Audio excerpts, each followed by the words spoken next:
Hi guys, I'm at the famous Sahasrabahu temple. These are ancient ruins, also known as Sasbahu temple, because there are two temples in this complex.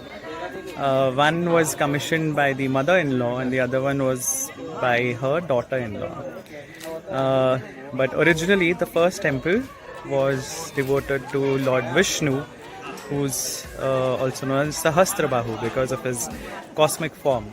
So these and Sahasrabahu turned into Sasbahu in the course of time. So I'm going to show you a little bit of this temple and also show you certain features of the sculptures with which we can identify the gods, the deities that are depicted. Okay, I'm going to turn the camera now.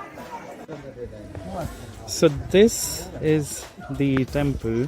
There are multiple ruins that tell us the story of this temple, and possibly it was much more grand than what it is today. You can already see the roof of the second temple is destroyed, and there are various other structures that are without walls as well.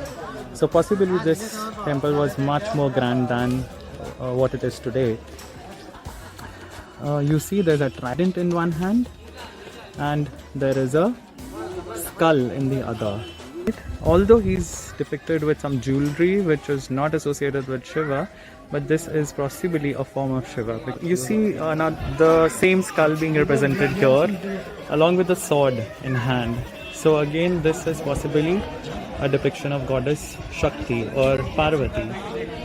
This we can see is most probably goddess Durga, because she has many weapons in her hands, and there is a bull that is beheaded, decapitated, and out of its body there is a demon which is coming out, which is Mahishasur. So from the depiction and from the scene which is being depicted, you can identify her as Durga.